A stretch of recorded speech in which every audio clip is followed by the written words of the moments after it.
Very good morning, friends. So, in this session, we will go through accounting standards, and more so, we'll start with accounting standard 1, disclosure of accounting policies. What I have done is that I have actually prepared brief summary notes, right, which are for the accounting standard 1, which are very important from an examination perspective.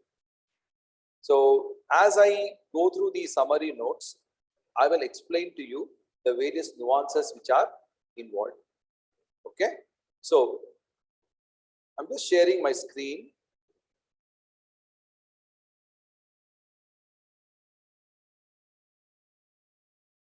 So what are the main principles which are involved in AS1, disclosure of accounting policies? What they say, all significant accounting policies adopted in the preparation and presentation of financial statements should be disclosed. This is one of the primary requirement of AS1, right? So all accounting policies, what are accounting policies? Right, they are the accounting principles and the methods of applying those principles. Whatever you are following in the preparation and presentation of financial statements, you need to disclose it perfectly. That is something which is very important. Now, having said that we need to disclose it, where we need to disclose it is another question. That is also addressed by the standard. It says the disclosure of the significant accounting policies should form part of the financial statements, and the significant accounting policy should normally be disclosed in one place. Thereby, it should not be scattered over a number of pages. So it's very important that you disclose all the important accounting policies at one place. Now, another part of the standard which says any change in the accounting policies which has a material effect in the current period or which is reasonably expected to have a material effect in the later periods should be disclosed. So this paragraph talks about what happens if I change an accounting policy. For example, from straight line method of depreciation, if I want to move on to the WDV method of depreciation, or if I want to move from let's take the FIFO method of valuation into the weighted average method of valuation in stock.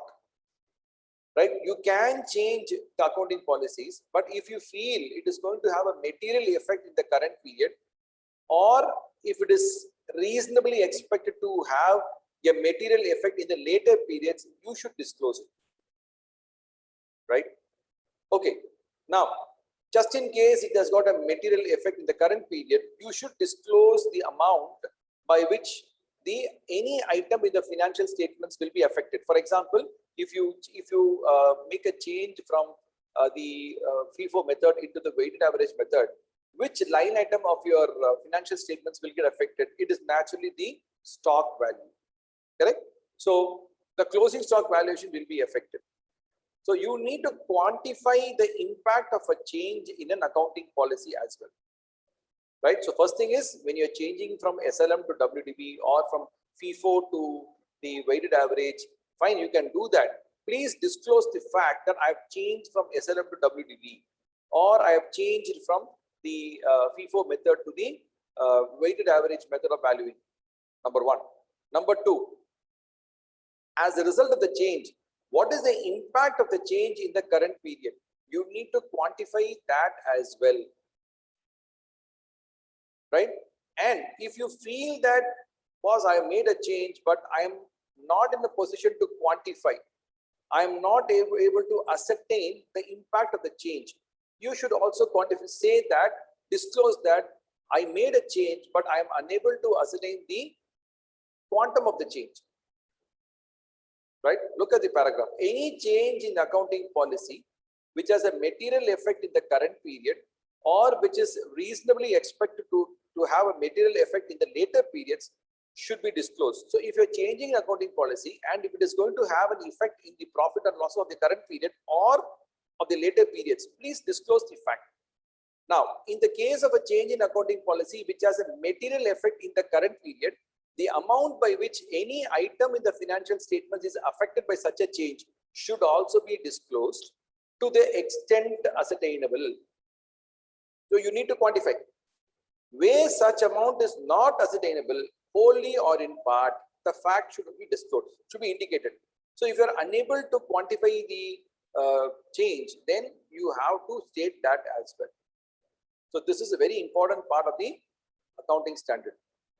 The fourth important principle in AS1 is about the fundamental accounting assumptions, right? It states that going concern, consistency and accrual, they are the fundamental accounting assumptions, and you need not, right, disclose it every time.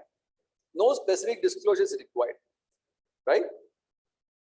If the fundamental accounting assumption is not followed, then that fact should be disclosed. So each and every year you need not spell it out that we have followed the going concern, we are a going concern, we are very consistent in the application of accounting policies, we have followed the accrual base of accounting. You need not tell that, you need not specify that year after year. It is understood. It is a basic fundamental accounting assumption that going concern, consistency and accrual methods are getting followed.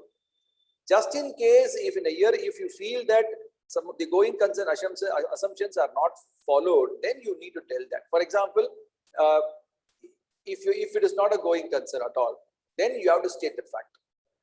That's very important. The last part of the principle is prudence, substance over form, and materiality. They are the various consideration in the selection of accounting policy. I said this is disclosure of accounting policy. So when I say disclosure of accounting policy, before that there is a process of selection of accounting policy, and then after selection you disclose it. So how do you select an accounting policy? Whether for my organization is SLM is better or WDV is better. For my organization is FIFO better or weighted average is better. How do I conclude that? On what basis should I select those accounting policies? You need to pay attention to prudence. You should pay attention to substance over form as well as materiality. What is prudence? Prudence is very simple. Be conservative, right? Do not pose a rosy picture to the shareholders. For example, you made a credit sale for, let's take for about 10,000, and you feel that out of the 10,000, there is a 10% chance of failure, right? That you not possible to recover the debt.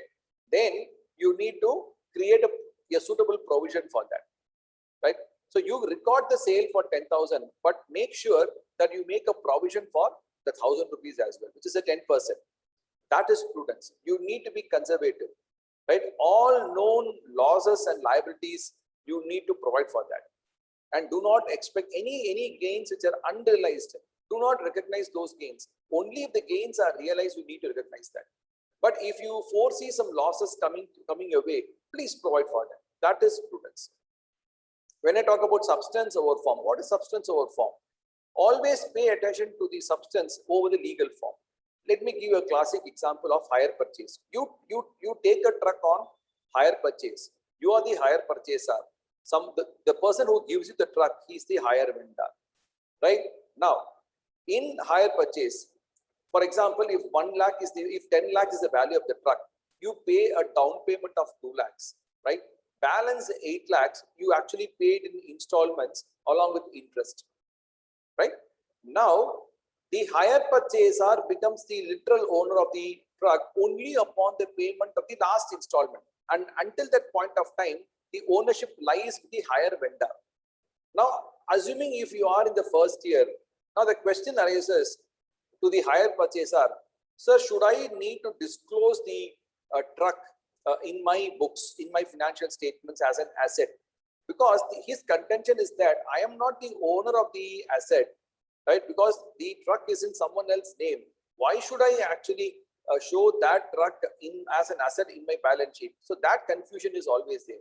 But he is the one who is using the truck. Now here, the legal form is very, very clear. The legal form or the ownership lies with the vendor. But when you look at the substance, the fact, the reality, you see that the hire purchaser is a person who is actually possessing the asset and he is using the asset. So it's very important, it's imperative that you need to pay attention to substance over the legal form. So the hire purchaser has to show the truck as an asset in his balance sheet and claim depreciation as well. Even though the ownership, the legal ownership is with the hire vendor, you need to give importance to substance over the legal form, so that the hire purchaser should be considered as the owner of the asset. I won't say owner, but the asset per se should appear in the books of the hire purchaser. That is very critical, right? Then what is materiality? When I say it's materiality, the accounting standard says anything which is important, right, which is significant, you need to disclose it, right? You should not group it into other items, right? You need to show it very, very separately. For example, 2015, there was a flood in Chennai, and many companies got insurance compensation.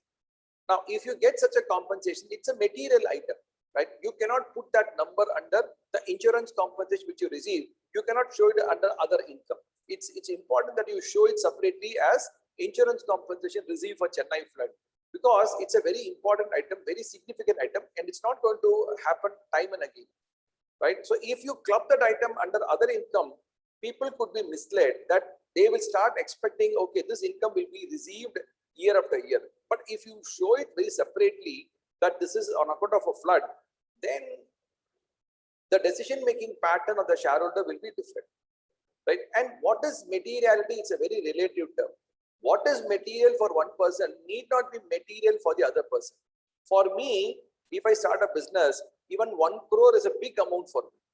But if you go to Microsoft or you go to Ambani or Reliance Industries for that matter, 1 crore is not a big amount for them, right? So you need to be very clear as to the size of the organization, to what extent it is material. 1 crore may be material for a small organization, but for a large corporation, maybe 100 crores could be the materiality limit. So anything after 100 crores, it assumes more importance and significance, right? So when you select an accounting policy, these are the various aspects which you need to consider, which is prudence, substance over form, and materiality. They are the various considerations involved in the selection of an accounting policy. So these are the 5 major principles which are enunciated in Accounting Standard 1.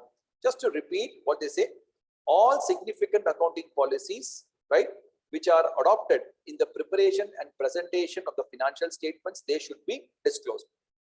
And they should form part of the financial statements, and they should be disclosed at one place, right? The third point is, right, whenever you feel there is a change in the accounting policy, then, and which is going to have a significant effect in the current period or in the future periods, that fact should be disclosed.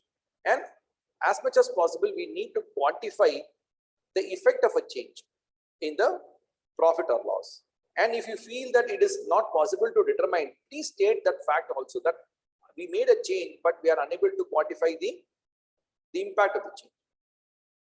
And very important, the fundamental accounting assumptions as per AS1 are going concern, consistency, and accrual. These are fundamental accounting assumptions, and so no specific disclosure is required, right? If a fundamental accounting assumption is not followed, then that fact should be disclosed. That is important.